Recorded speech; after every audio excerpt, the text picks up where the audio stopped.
to another episode of Your Faith and Health Community.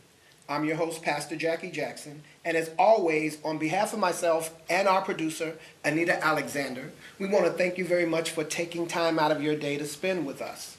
Now, before we jump into this show, and we have a very good show ahead, I want to just make sure I hit my normal point about health care. If you have not enrolled for health insurance, you need to get it done. Even though we know the administration is doing away with the penalty, don't let the lack of a penalty keep you from getting the health care that you need.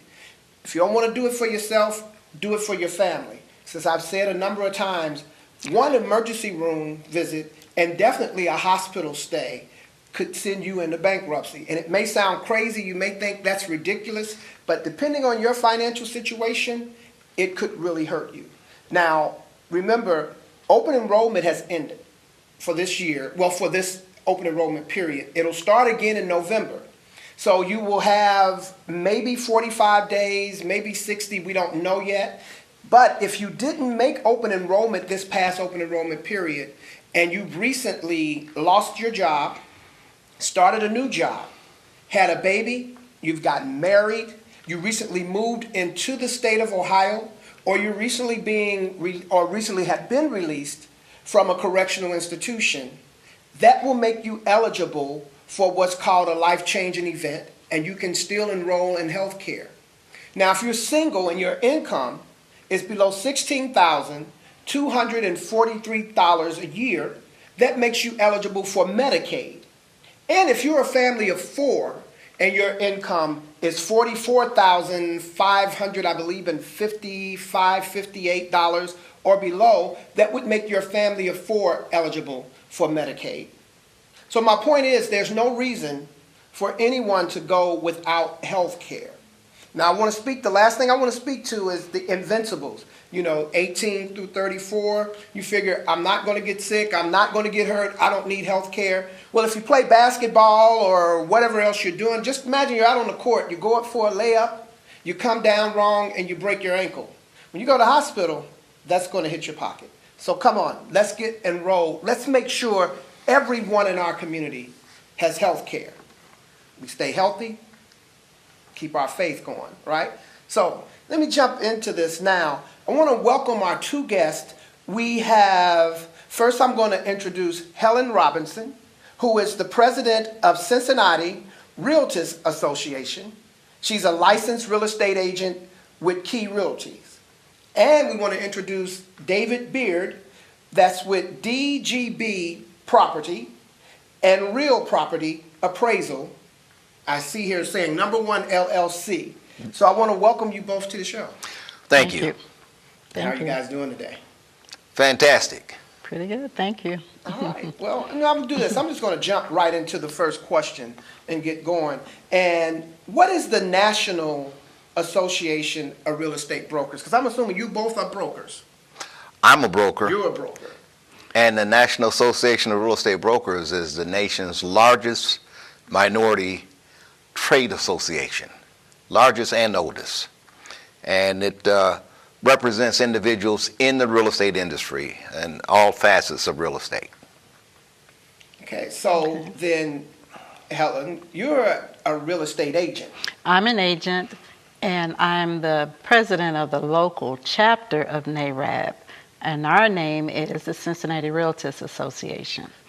Okay. So then, I've just been educated. Yes. There's a difference between a broker and an agent. Yes. So since you're speaking, explain the difference from your standpoint.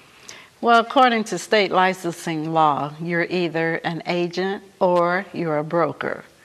And for both occupations, you have to sit for a test.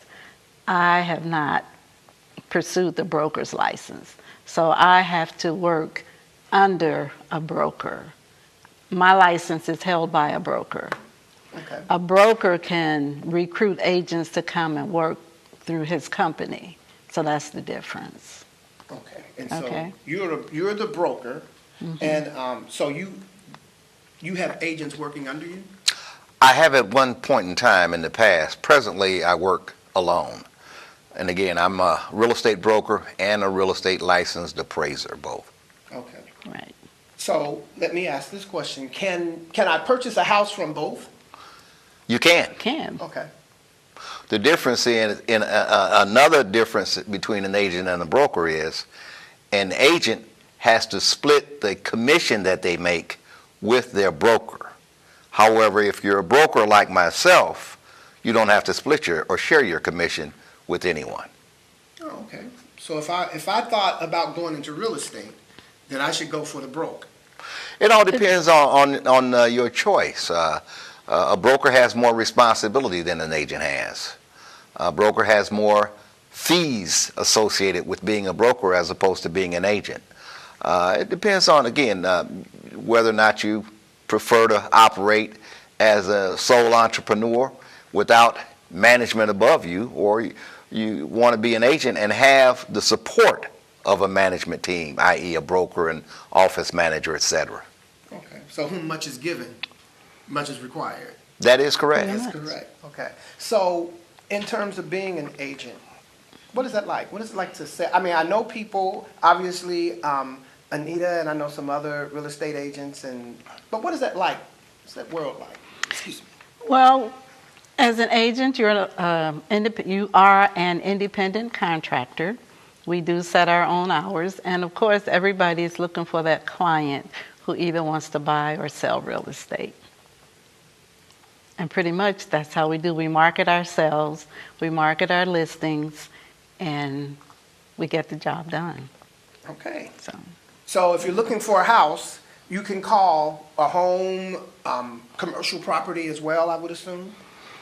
Any property. When you're licensed in the state of Ohio to sell real estate, you can sell not only houses, but you can sell commercial property, you can sell funeral partials or plots. You're licensed to sell anything in real estate.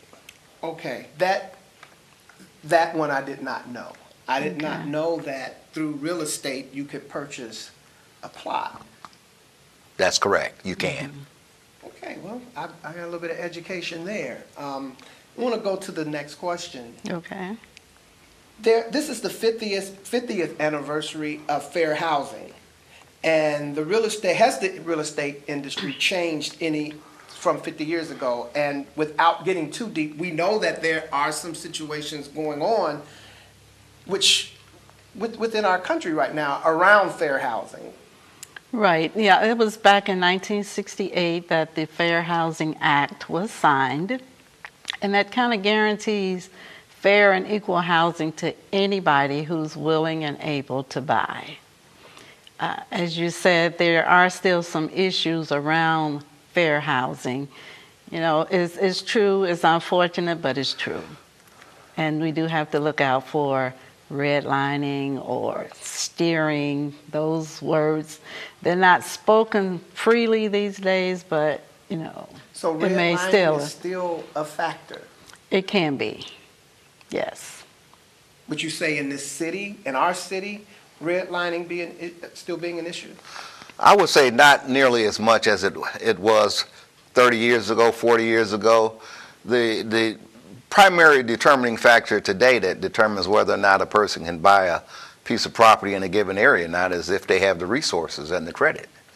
Right. If they do, they're pretty much, the redlining aspect of it is a thing of the past. Well, let me throw this lob ball out here, and either one of you feel free to explain what redlining is. Redlining was a basic agreement within an industry in real estate amongst real estate agents and brokers that they would only sell property to a specific group of people in a certain area and not in other areas. So if you were black, you would be shown properties in predominantly black areas of town. If you were Jewish, you would be primarily shown properties in a Jewish area of town, and vice versa. So it was steering, it was directing people away from other properties that they were qualified to buy. Hence the reason for the signing of that act in 1968. So now, as long as your income supports your purchase, you can go to any neighborhood that you want to live in. And there's another aspect regarding this. It was actually legal in a lot of cases for an individual who was selling property to say, I don't want to sell to black people, I don't want to sell to Indians, and it was known as a deed restriction. Right. And a deed restriction was upheld by law. Those nowadays are no longer legal. No Right. longer legal, but sometimes I guess could still be present if able to get away with. Well, No. if you research deeds, you'll see the language may still be in existence from a deed from several years ago. It's just no longer legally applied. Right. So, and you guys can correct me if I'm wrong, but I believe just about probably a week or two ago, I was reading something about the development of Lincoln Heights. And part of the reasoning why, and you may not know about this or not, the reason why that development took place was because of redlining. And even after they got in, once I guess the Lincoln Heights area was developed and people were living there, when they wanted to expand some things, something about an aviation plant that was within that area, and they were trying to, I guess, incorporate the city, and they were kind of hit with some restrictions. Maybe that's has nothing to do with real estate. It involves real estate, but it's beyond our research for today's project. I Let's say it like that. Just thought I'd throw that out there and see. Yeah. I wanted to sound like I knew something, so we can move on. All right, here's a question. You have a week of events coming up. I guess sometime soon here. I think it's in the month of April is the Realtors Week. Yes. And what is the Realtors Week? The Realtors Week is a week of recognition of service to the community, education to the community. So, and actually we start on a Sunday by worshiping together as the Realtors. We go to one of our members' church and we worship. And that's Corinthian, I think, this year. This right? year is going to be Corinthian. And then during the week, we'll have a community project. We'll work with a social service agency to help beautify a house. This year, our project will be to build a fence. We will also have some of the men in our organization visit a halfway house for young men to talk to them about staying on a positive track with their lives. We will also have a home buying seminar or wealth building seminar on Saturday, April the 21st, where the community can come and find out about the home buying process, how to qualify for a loan, how to help fix your credit if that's an issue for you. So, like I said, we have a week, each day we have a different activity that we're performing a service to the community, giving out information, and helping people to realize their ability to buy a house or even to keep the house that they're in, because we do still have foreclosures happening, so we may be able to help somebody retain their residence.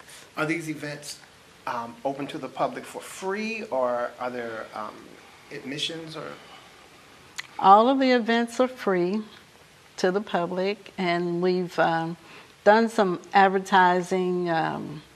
I think we have an ad in the Herald. We passed out some flyers regarding the activities and things like that. So, and then that's one of the reasons with being on this program today. Maybe it will air before our Realtors Week.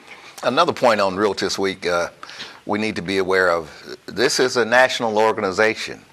So this week is being recognized throughout the country in every city in which we have a chapter. Right.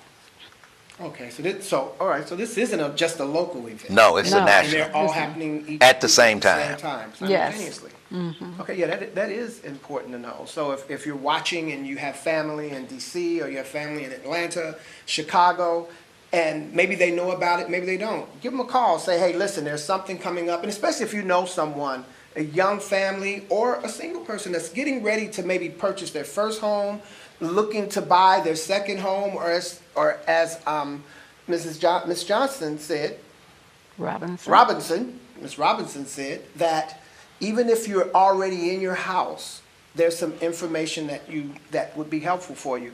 And definitely when you're looking at a potential foreclosure, that can be very stressful. So come out to the week, get some information. I believe the scripture said, my people perish for lack of information. And so we're going to apply that information to real estate, to your home, making sure that the American dream continues to live on.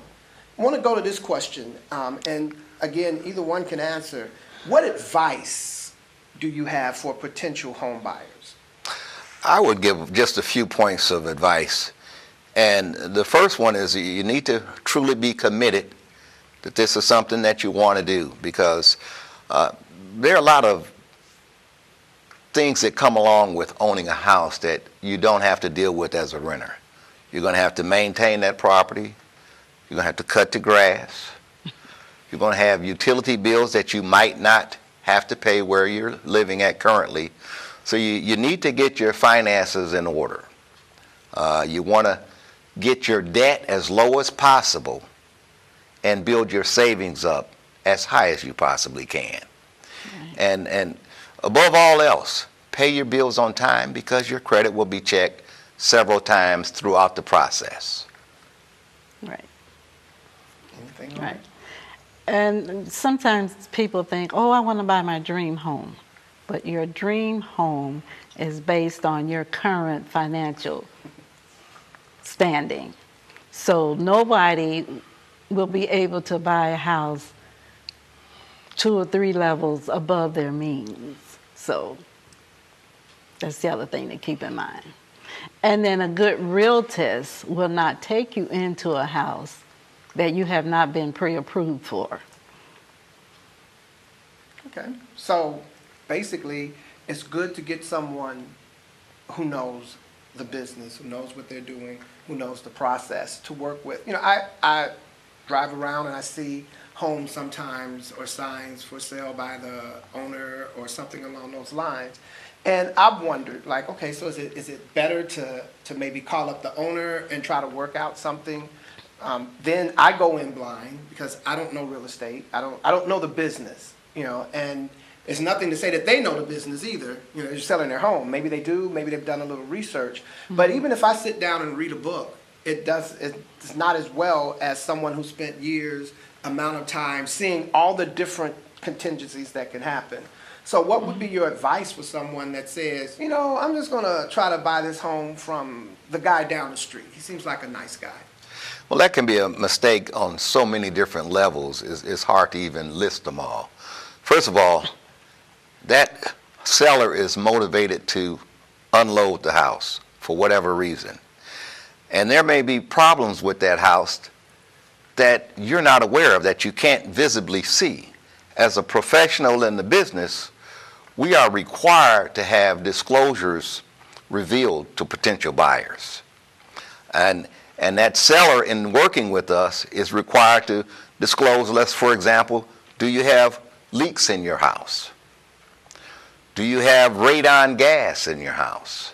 Mm-hmm. Well, if that seller is operating without that professional, he doesn't have to disclose all of those things.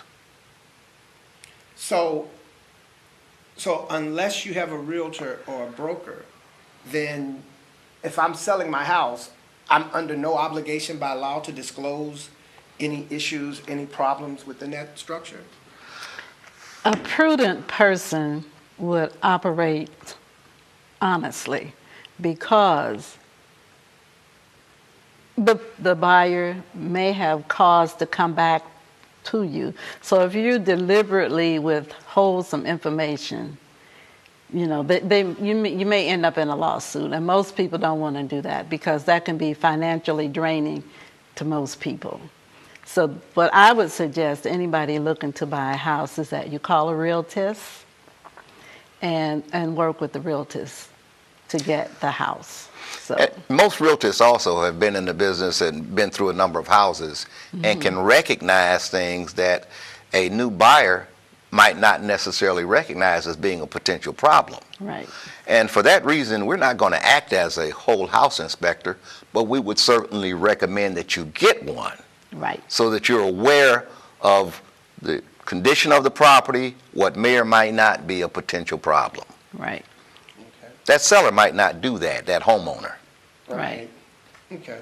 And so, and I guess again, it's important to understand that, as you said, if they're prudent, if they're on the up and up, they'll give you that information. If not, then it's, I guess, buyer beware when you kind of walk in the door. Well, actually, nobody should be willing to buy something on a buyer beware circumstance. You know, if I'm selling something to you, I need to let you know what's going on with it. And of course, I want to get the highest and best price. So then I, as the seller, should have taken some responsibility to make sure that you're at least getting close to what you think you're paying for. And then the buyer has a responsibility too. And I tell buyers, don't look at all the pretty. Sometimes you have to look behind things to see the house. Don't look at the new paint. Oh, they have flowers there. That's not what you're buying. You're buying the entire structure and the nuts and bolts of the house. That's what you need to be looking for. Hence, that's why we encourage people to get a whole house inspection, because that's, you know, you're buying the whole house, not just the pretty. Okay. Well, I want to do this, and because we only have a couple minutes left, I want to ask this question, and it's out there, that what is the 2 and 5 campaign? It's the goal of the National Association of Real Estate Brokers nationwide to sell have at least 5 million, Nope. 2 million new homeowners within the next 5-year period. Right.